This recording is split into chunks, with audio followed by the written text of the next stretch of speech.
మీ కెరీర్లో చాలా విచిత్రమైన విషయం ఏంటంటే చాలా అతి తక్కువ దర్శకులకు ఉంటుంది అది.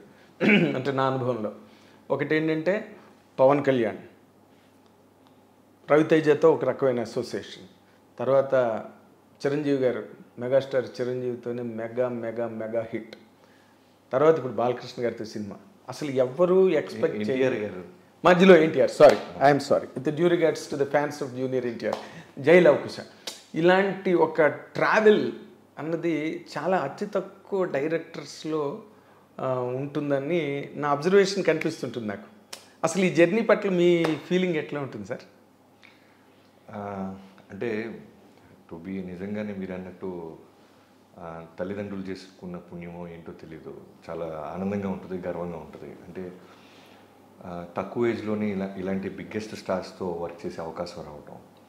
దాంతోపాటు ఒక నిజం ఏంటంటే, నేను చాలా మీడియా పరంగా నేను ఇప్పుడు ఎక్స్ప్రెస్ చేయలేనిది, డైరెక్టర్ అవడానికి ముందు 11 ఏళ్ల స్ట్రగుల్ ఉంది నాకు. అంటే 500 రూపాయలకి స్టార్ట్ అయింది నా కెరీరు, తర్వాత 1500కి పెరిగాను. ఫస్ట్ నేను జాయిన్ అయింది చిన్నికిష్ గారి దగ్గర. అప్పటికే ఇందిరా అనే సినిమా, నరసింహనాయుడు సినిమాలో రచయిత అయిన చిన్నికిష్ గారు మోస్ట్ హ్యాపెనింగ్ రైటర్. సో 2002లో, సో 2002 డిసెంబర్ రావటం, ఆయన దగ్గర నేను ఎన్నోసార్లు చెప్పుంటాను. స్వాతిముత్యంలో కమల్ హాసన్ గారిలాగా ఆయన వెంటపడుతూ ఫైనల్గా ఆయన నా బాధ చూడలేక ఒక చిన్న పరీక్ష పెట్టారు. గంగోత్రి అనే సినిమా జరుగుతుంది, ఆ సినిమాలో ఒక సీన్ రాయాలి. ఎందుకంటే నేను ఇప్పుడు ఇలా ఉన్నానంటే ఇమాజిన్ అబౌట్ 2003 ఎలా ఉండేవాడిని. అవును, మీసాలు లేవు, చిరంజీవి గారితో ఫోటో ఉంటుంది, అది సేమ్ అలా ఉండే. ఆ ఫోటో దిగిన సెకండ్ మంత్ అది. ఓకే. సో వీడు అప్పుడే స్కూల్ ఎగ్గొట్టొచ్చిన కుర్రాళ్ళగా. సో వీడికి ఒక టెస్ట్ పెడదాం, అసలు వీడు ఫిట్ అవుతాడా లేదా అంటే నాకు ఏమవ్వాలో తెలియదు, బట్ ఇండస్ట్రీలో ఉండాలి. సినిమా ఇండస్ట్రీలో ఏదో ఒకటి చేయాలి, ఏదో ఒక విధంగా మనం నిలదొక్కుకోవాలనే ఒక డ్రీమ్ తప్ప, టు బీ హానెస్ట్ నేను డైరెక్టర్ అవ్వాలనో ఏదవ్వాలనో నాకు తెలియదు అప్పుడు. ఓకే, ఏదో ఒక విధంగా నాకంటూ ఒక పేరు ఉండాలి ఈ ఇండస్ట్రీలో. సో చిరంజీవి గారు కష్టపడి వచ్చారు, అలానే రామారావు గారు, నాగేశ్వరరావు గారు, వీళ్ళ స్టోరీస్ అన్నీ మా అమ్మగారు చెప్పేవాళ్ళు. వీళ్ళందరూ కూడా చాలా చిన్న స్థాయి నుంచి వెళ్ళి వాళ్ళకంటూ వాళ్ళు ఎదిగారు అని. అంటే మీకు ఇంటి దగ్గరే ఎంకరేజ్మెంట్ ఉందండి సినిమా ఇండస్ట్రీ? ఉందండి, ఎందుకంటే మా నాన్నగారు ఆయన బేసిక్ నాటకాల రచయిత. ఓకే. ఎన్నో నాటకాలు రాసేవాళ్ళు, అలానే యాక్ట్ చేసేవాళ్ళు. ఓకే. సో ఆయనలో ఆ రైటింగ్ స్కిల్స్ ఉంటాం, పైగా చిరంజీవి గారు అంటే విపరీతమైన అభిమానం ఉంటాం. ఆయన కూడా చిరంజీవి అభిమానం? విపరీతం, నాకన్నా. నేను ఓపెన్గా నిజం చెప్పాలంటే నా చాలా ఇప్పుడున్న జనరేషన్ అభిమానం, ఆయన హార్డ్ కోర్ అభిమానం. చిరంజీవి గారి ఫోటో ఫార్మేటివ్ ఇయర్స్ నుంచి చూస్తుంటారు. సో చిరంజీవి గారి పాటలు, చిరంజీవి గారి సితారా అని అప్పుడు magazines, wallpaper lamination, Jyothichitra magazine. So ఇలా ఉండే ఒక అభిమానం నాన్నగారిది. సో ఆయనకు ఉంది సినిమా పట్ల విపరీతమైన అభిమానం, రెస్పెక్ట్, ఇవన్నీ నాన్నగారికి ఉండే ప్యాషన్. సో అలానే మీకు నేను చిన్నప్పుడు school first or second class నుంచి యూనిఫామ్తో నన్ను సినిమాకి తీసుకెళ్ళిపోయేవాళ్ళు, స్కూల్ ఎగ్గొట్టించి. మిగతా డేస్లో స్కూల్ ఎగ్గొడితే ఒప్పుకోరు మా ఫాదర్. ఓన్లీ చిరంజీవి గారి సినిమా ఏంటంటే, చిరంజీవి గారి సినిమా రోజు మాత్రం అది చాలా ఓ చిన్న పెంకుటిల్లు అనమాట. ఓకే.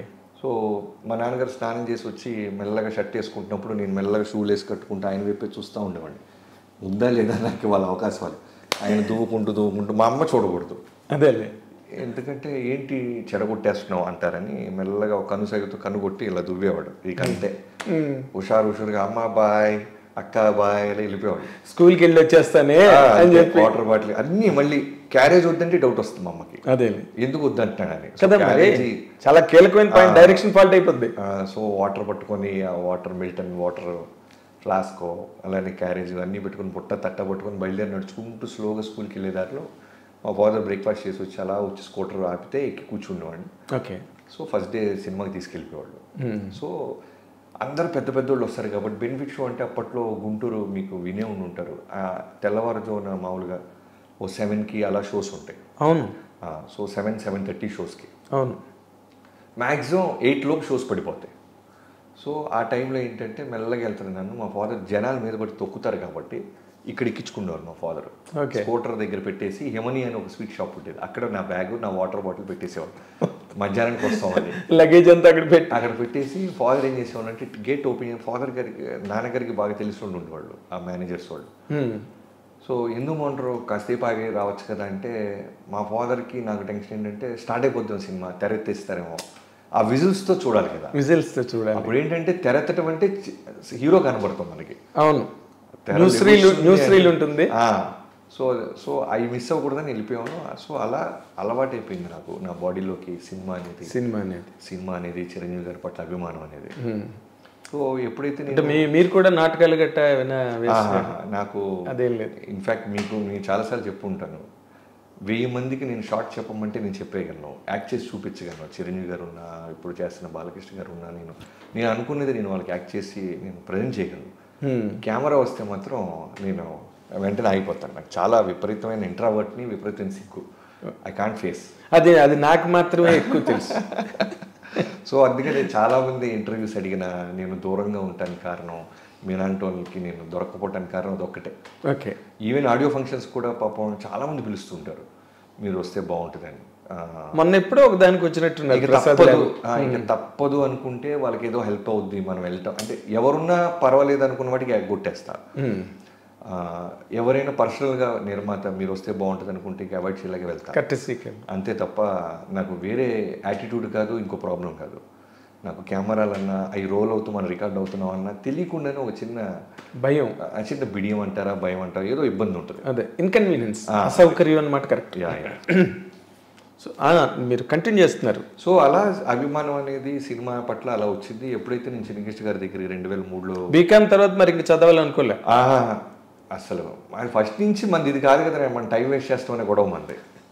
గుంటూరు స్కూల్ డేస్ నుంచి కూడా నాలో రైటింగ్ స్కిల్స్ అప్పటి నుంచి ఉన్నాయని నేను డైరెక్టర్ అయిన తర్వాత నాకు చాలామంది నా క్లాస్మేట్స్కి ఒక గ్రూప్ ఉంది, వాళ్ళు చెప్తా ఉంటారు, నువ్వు అప్పుడే కథలు చెప్పేవాడురా. ఎందుకంటే స్కూల్కి చాలా ఇర్రెగ్యులర్, నేను వెళ్ళేవాడిని కాదు. భాష్యం అనే స్కూల్లో చదివాను నేను. అంతకుముందు రోజెట్ అని చదివా. అన్ని చోట్ల ఏంటంటే ఎగ్గొట్టినప్పుడు లీవ్ లెటర్ తీసుకునేలా, లేదంటే ఎక్స్ప్లెనేషన్ ఇవ్వాలి. అవును. సో అన్నిసార్లు లీవ్ లెటర్ ఇచ్చేవాళ్ళు కదా మా ఇంట్లో. అందువల్ల ఏంటంటే నేనే డైరెక్ట్గా వెళ్ళిపోయాడిని ప్రిన్సిపల్ దగ్గరికి. ఏమయ్యేవారంటే ఎక్స్ప్రెషన్స్తో సహా నాకు విపరీతమైన జ్వరం టీచర్ అని స్టార్ట్ చేసేవాడిని. మళ్ళీ వారం ఎగ్గొడితే ఇదే అబద్ధం చెప్పకూడదు, మా మామయ్య గారు చనిపోయారు అని ఒక 10 లైన్ల పేరాన్ని నేను అప్పుడప్పుడు రాసేవాడిని అంట. హానెస్ట్గా యాక్ట్ చేసి చెప్పేవాడిని, చాలా వాటికి ఎస్కేప్ అయిపోయేవాడిని. అలానే భాష్యం చదువుతున్నప్పుడు 9th క్లాస్లో ఒకసారి గోపి అనే ఒక ఆయన ఉండేవాళ్ళు, గోపి గారు అని. ఇప్పుడు ఆయన కొన్ని ఇయర్స్ బ్యాక్ చనిపోయారు. ఓకే. సో ఆయన అంటే టెర్రర్ హోల్ క్యాంపస్కి.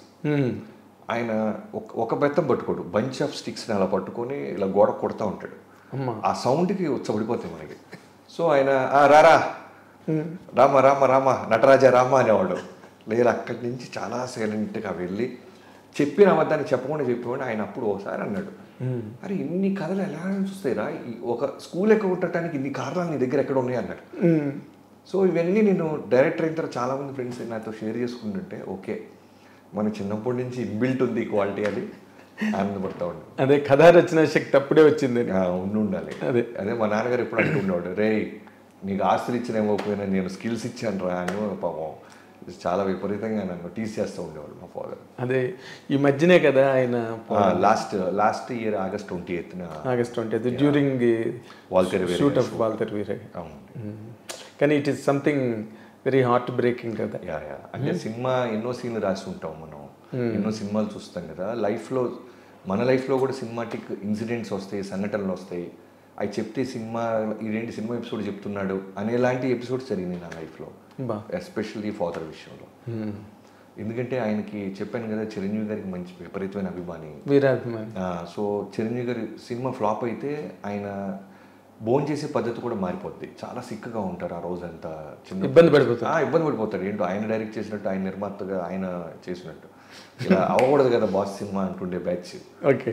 సో నేను డైరెక్ట్ చేసినప్పుడు చిరంజీవి గారికి చాలా స్పెషల్ మూమెంట్. ఆయనకి నా కొడుకు చేస్తున్నాడు, ఎవరినైతే ఎత్తుకొని తీసుకెళ్ళాడు థియేటర్స్కి, ఆ బొడ్డోడు ఇప్పుడు డైరెక్టర్ అయ్యి మెగాఫోన్ పట్టుకుని మెగాస్టార్ని డైరెక్ట్ చేయడం అనేది ఎంతమందికి జరిగిందో నాకు తెలియదు. కానీ నా లైఫ్లో మాత్రం బిగ్గెస్ట్ అచీవ్మెంట్. ఒక లైఫ్ సర్కిల్ అంటారు కదా, ఒక రౌండ్ ఆఫ్ అయిందిరా, వచ్చిన పని అయిందిరా అంటారు కదా, అలాంటి ఇన్సిడెంట్, అలాంటి మూమెంట్ని, అలాంటి ఒక అద్భుతమైన అనుభూతిని నాన్నగారు చూడలేకపోయారు అనేది నాకు ప్రతిరోజు వాల్తేరు వీరయ్య గురించి వచ్చిన, చిరంజీవి గారి గురించి వచ్చిన ఎక్కడో ఒక ఇబ్బందికరమైన చిన్న నొప్పి ఉంటుంది. నొప్పి ఉంటుంది. యా